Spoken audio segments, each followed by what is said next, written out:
সেনাপ্রধানকে যদি বেগম জিয়ার কাছে যাইতে হয়, আর যুব সমাজ কি করবে? মানে এত বড় একটা young generation, 40% generation young people, যদি সেনাপ্রধানকে বেগম জিয়ার কাছে যাইতে হয় পরামর্শ করার জন্য, কথা বলার জন্য, বোঝাপড়া করার জন্য, আলোচনা করার জন্য,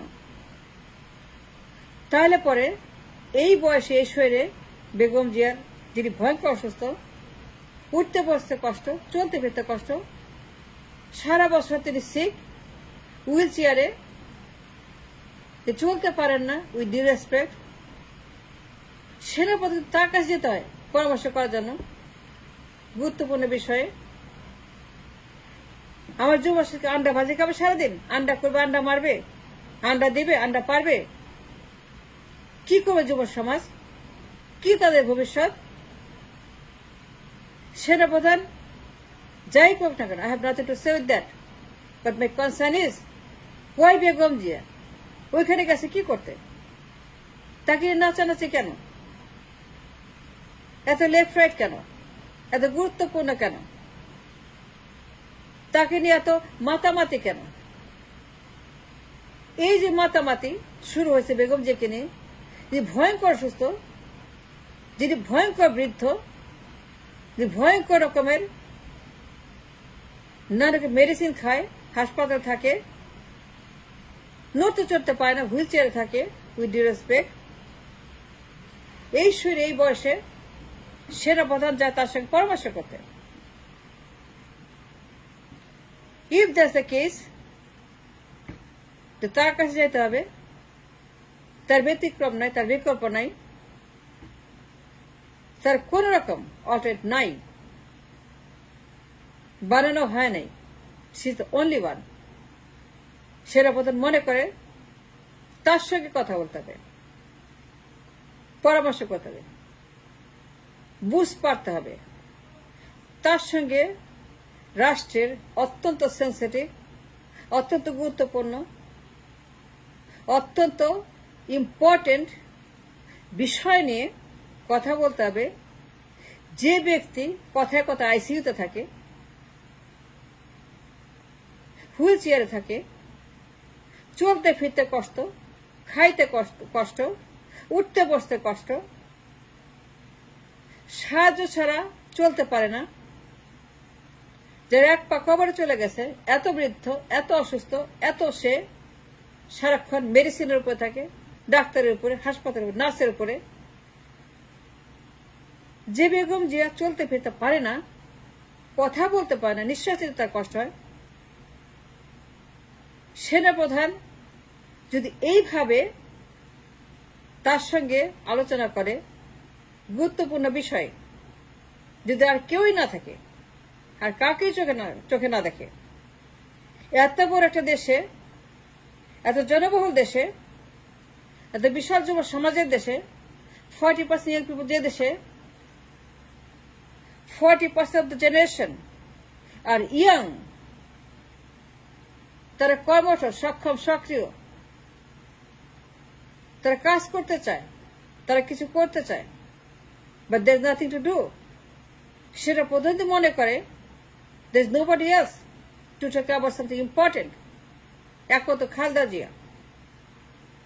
তার সঙ্গে গুরুত্বপূর্ণ সাবজেক্টে আলাপ করতে হবে। তাহলে জেনারেশন কি করবে? যুব সমাজ কি করবে? যারা ইয়াং, যারা কর্মঠ, এই যুব সমাজ, যারা এই দেশের বিশাল অংশ, তাদের কাজটা কি বলেন? দলে আর কেউ নাই, আর একজনও নাই, বেগম জিয়া আছে। এখন তো বেগম জিয়া এত অসুস্থ,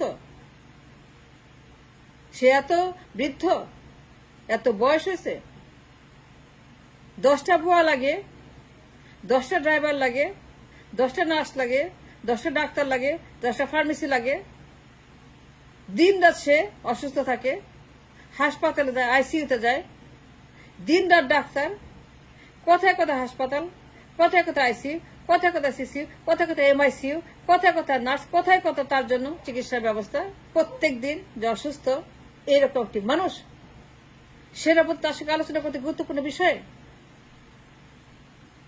যার জীবন মরণ সমস্যা সন্ধিক্ষণে, তার সঙ্গে কি আলাপ করতে যেতে পারে সেনাপ্রধান? আমার যুব সমাজ কি করবে? আঙ্গুল চুষবে না মূলা চুষবে? তারা কি করবে? সেনাপ্রধান গেছে তার বাসায় আলাপ করতে। এখন এই বয়সেও এই শরীরেও বেগম যে ব্যতিক্রম খুঁজে না পায় সেনাপ্রধান, কথা বলার জন্য, নির্বাচনের জন্য, রাজনীতির জন্য, আর কাকে খুঁজে না পায় যে বেগমের কোনো অল্টারনেট না থাকে, কোনো ব্যতিক্রম না থাকে। আর যুব সমাজ কি করবে বলেন? বেগম যে এখনো পদত্যাগ করেন নাই, কেন করেন নাই? কেন পদত্যাগ করেন নাই? Why did not she resign yet from the power? তার হাতে দলের ক্ষমতা। যে মানুষটি ভয়ঙ্কর অসুস্থ, চলতে ফিরতে পারে না, তার হাতে যে ভয়ঙ্কর ক্ষমতা আছে, সারা দুনিয়াতে তো পরমাণু, তার চেয়ে বেশি ক্ষমতা বেগমের হাতে।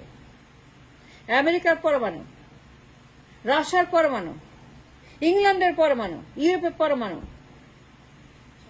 যত পরমাণু আছে বেগমের হাতে তার চেয়ে বেশি শক্তি আছে। গিয়ে দেখেন, পরীক্ষা করেন, যে পুরো দলের ক্ষমতা তার হাতে। কে প্রধানমন্ত্রী হবে, কে কি করবে, কার কি ক্ষমতা, সব তার হাতে। এন্টার পার্টি তার নির্দেশে, তার ক্ষমতা চলবে পার্টি।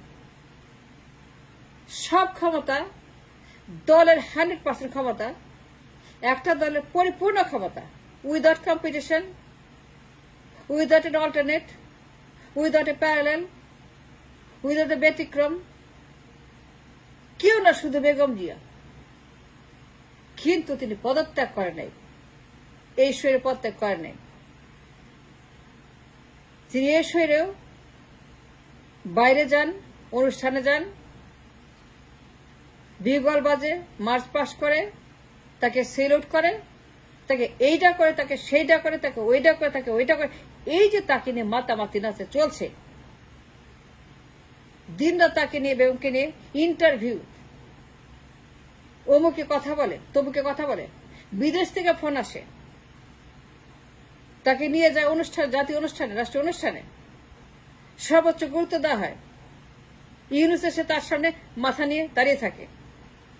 ইউনুস যায়, ইউনুস তার সঙ্গে কথা বলে মাথা নিচু করে, তার সঙ্গে কথা বলে সমন্বয়করা বেকা হয়ে 45 ডিগ্রি।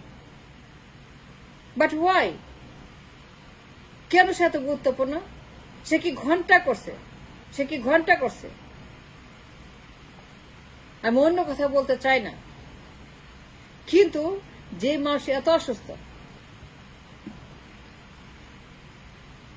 সেনাপ্রধান গেছে তার বাসায় দেখা করতে। But for what? If that's the case, তার কোনো বিকল্প নেই, তার কোনো অল্টারনেটিভ, তার কোনো ব্যতিক্রম নেই, তার মতো কেউ নেই। তার মতো useful, intelligent, important, educated, brilliant, intellectual আর কেউই নাই। তাকে বেতন খুঁজে পাওয়া যায় সারা দেশেই। এত ইন্টেলিজেন্ট, এত স্মার্ট, তার ইংরেজি এত ভালো, তার সবকিছু এত উন্নত মানের, এত হাই আইকিউ যে তাকে ওভার স্মার্ট করার মতো কোনো ব্যক্তি নাই। ইফ দ্যাটস দ্য কেস, সেনাপ্রধান যাবে, যাক, আমার কোনো প্রশ্ন নেই। কিন্তু যুব সমাজ কি করবে? আঙ্গুল চুষবে? সেনাপ্রধান গেছে তার সঙ্গে কথা বলতে, তাকে নিয়ে যাওয়া হয় বিভিন্ন অনুষ্ঠানে, তাকে ভিড় করে থাকে গুরুত্বপূর্ণ ব্যক্তিরা, তাকে ফোন করে সারা দুনিয়ার ইম্পর্টেন্ট ব্যক্তিরা। আমরা কিছুই জানি না, কিছুই বুঝি না কি হচ্ছে। তার ইন্টারভিউ করে এই দেশের গুরুত্বপূর্ণ পত্রিকা। কেন? যুব সমাজ কিছু না? They don't matter, they are not important, they are not useful, they are not valuable. 40% লোক আমার যুব সমাজ, সবচেয়ে ইম্পর্টেন্ট একটা আমাদের population, most brilliant, most useful, most important, most asset যুব সমাজ, তাদেরকে বাদ দিয়ে যারা এক পা কবরে চলে গেছে, যে ডেইলি অসুস্থ থাকে, wheelchair bound with due respect, যার 10টা বোয়া লাগে, 10 ডাক্তার লাগে এভরি সেকেন্ড, উঠতে বসতে পারে না, কথা বলতে পারে না, দম নিতে পারে ঠিক মতো, তার সঙ্গে সেনাপ্রধান কিসের আলাপ করতে গেছে আমরা যাই না, অন্য কেউ নাই। ইফ দ্যাটস দ্য কেস, যে বেগম জিয়ার সঙ্গে নির্বাচন নিয়ে, রাজনীতি নিয়ে আলাপ করতে হবে, কে প্রধানমন্ত্রী হবে, কাকে দিবে, তাকে দিবে, ওকে দিবে, বেগম জিয়াকে দিবে, ইফ দ্যাটস দ্য কেস, তো তার কোনো বিকল্প নাই। Then my question is, such a huge population, যারা যুবক, যাদের কোনো কাজ নাই, গুরুত্ব নাই, কর্মসংস্থান নেই, কোথাও জায়গা নেই, এত ভয়ঙ্কর একটা পপুলেশন, ডেঞ্জারাস পপুলেশন, ইয়াং, যারা যুবক যুবতী, এই যুব সমাজের ভবিষ্যৎ কি? যদি বুড়া মানুষকে, বুড়া বেডিনিয়া, যদি বুড়া বেডিনিয়া সেনাপতি টানটানি করে, যদি বৃদ্ধ হয়েছে মানুষকে সেনাপতি এইভাবে টানটানি করে, যদি অসুস্থ মানুষ যার বয়স প্রায় 80 বছর, she is almost 80 years old, she is almost done, she is almost finished, she is almost gone, যার হুইল চেয়ার লাগে, যার 10টা নার্স লাগে, 10টা ডাক্তার লাগে, 10টা ফার্মেসি লাগে, ডেড ওষুধের উপরে থাকে, তার সঙ্গে যদি সেনাপতিকে গুরুত্বপূর্ণ ইভেন্টস দিয়ে, রাজনীতি নিয়ে, নির্বাচন নিয়ে আলাপ করতে হয়, পরামর্শ করতে হয়, দেন মাই কোয়েশ্চেন ইজ, আমাদের এত বড় বিশাল একটা ইয়াং জেনারেশন, কবি বলেছেন এখন যৌবন যার যুদ্ধে যাওয়ার সময়, তার যা যুদ্ধ করবে, যা আমাদের ভবিষ্যৎ, যারা যুবক, যে যৌবন আছে, যে যুদ্ধে যাওয়ার জন্য প্রস্তুত, এদেরকে বাদ দিয়ে এখন যৌবন যার যুদ্ধের সময়, তার যে যুদ্ধ করার জন্য প্রস্তুত, যে যুদ্ধের জন্য অন্তত সৈনিক, এদেরকে বাদ দিয়ে, এদেরকে বাইরে রেখে, এদেরকে মাইনাস করে যখন সে একটা বুড়া বেটিকে গুরুত্ব দেয়, দেন মাই কোয়েশ্চেন ইজ, এই লোকগুলার কি হবে? এত বড় যুব সমাজ, তাদের ভবিষ্যৎ কি? তার করবেটা কি? আঙুল চুষবে, মূলা চুষবে, না কলা চুষবে, না পা চুষবে, না কি করবে?